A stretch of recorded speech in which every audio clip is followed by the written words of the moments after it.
Assalamualaikum, teman-teman petani. Ketemu lagi dengan saya. Pasti sering dengar kan? Istilah benih F1 dan F2, banyak yang mengira itu adalah kelas benih padi utama. Padahal, dalam sistem perbenihan resmi di Indonesia, ada kelas-kelas benih yang jarang sekali dijelaskan secara detail. Istilahnya bukan F1 atau F2, loh. Nah, hari ini kita akan kupas tuntas semua kelas benih resmi ini biar kita semua makin paham dan tidak salah kaprah lagi. Siap? Yuk, kita mulai. Sebelum kita bahas lebih jauh kilas-kilas benih yang resmi, kita luruskan dulu yuk pemahaman tentang F1 dan F2 ini. Apa sih sebenarnya F1 dan F2 itu? F1 adalah singkatan dari filial 1, yang artinya keturunan generasi pertama dari hasil persilangan dua induk yang berbeda. Benih F1 ini biasanya dipakai untuk menciptakan varietas hibrida yang punya keunggulan tertentu, misalnya hasil panen lebih tinggi atau tahan terhadap penyakit. Kualitasnya top, seragam, dan hasilnya maksimal. Lalu apa itu F2? F2 adalah benih yang dihasilkan dari tanaman F1 yang kita panen. Nah, disinilah letak masalahnya. Kalau benih F2 ini kita tanam lagi, kualitasnya akan mulai menurun. Pertumbuhannya tidak akan seragam lagi.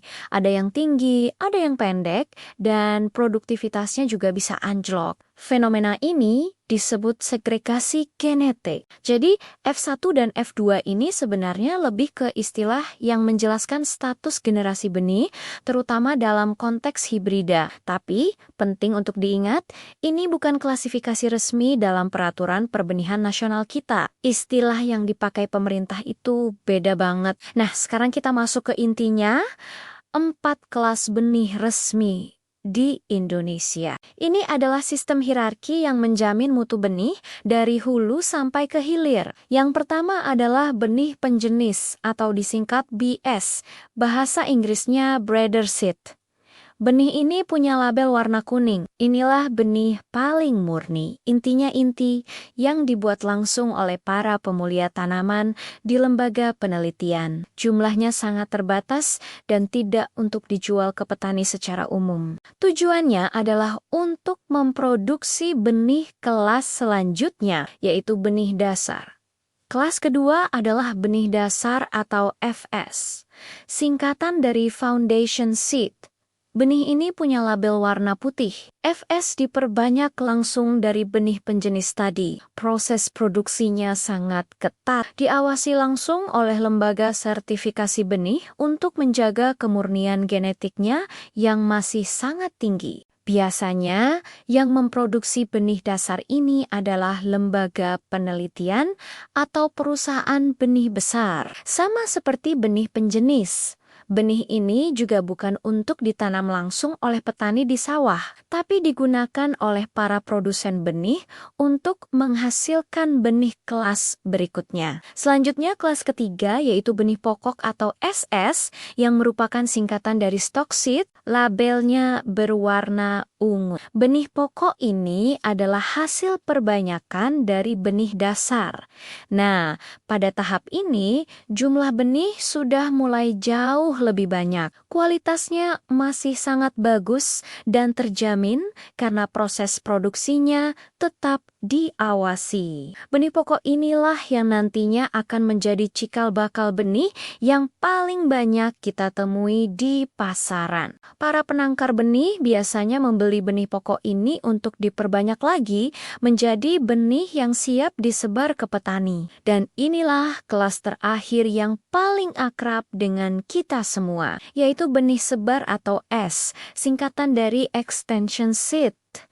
Labelnya berwarna biru. Inilah benih yang paling sering kita beli di kios-kios pertanian. Benih sebar adalah hasil perbanyakan dari benih pokok. Benih ini sudah melalui proses sertifikasi yang ketat dari Balai Pengawasan dan Sertifikasi Benih atau BPSB. Jadi, mutunya terjamin. Benih sebar inilah yang direkomendasikan untuk ditanam oleh petani untuk tujuan produksi padi konsumsi di sawah.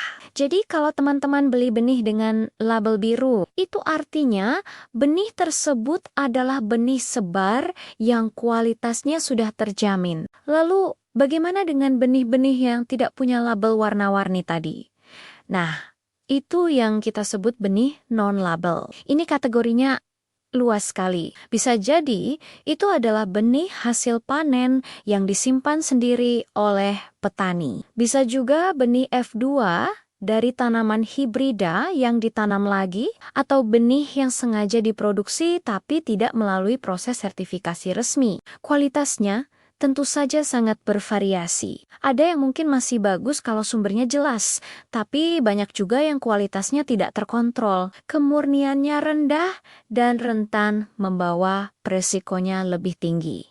Jadi, kita simpulkan ya, istilah F1 dan F2 itu lebih merujuk pada generasi benih hasil persilangan, bukan kelas benih resmi. Sedangkan sistem perbenihan di Indonesia mengikuti alur yang jelas, dari benih penjenis label kuning turun menjadi benih dasar label putih, lalu diperbanyak jadi benih pokok label ungu, dan akhirnya menjadi benih sebar label biru yang sampai ke tangan kita. Kalau teman-teman ingin hasil panen yang optimal dan kualitasnya terjamin, pilihlah benih bersertifikat, minimal yang berlabel biru atau benih sebar. Itu pilihan paling aman dan cerdas. Semoga penjelasan singkat ini bisa membantu Timonmen petani semua untuk lebih memahami dunia perbenihan padi di Indonesia. Dengan memilih benih yang tepat, kita selangkah lebih dekat menuju panen yang melimpah. Jangan lupa untuk subscribe channel ini dan bagikan videonya ya, supaya makin banyak petani yang tercerahkan. Terima kasih sudah menonton, sampai jumpa di video selanjutnya.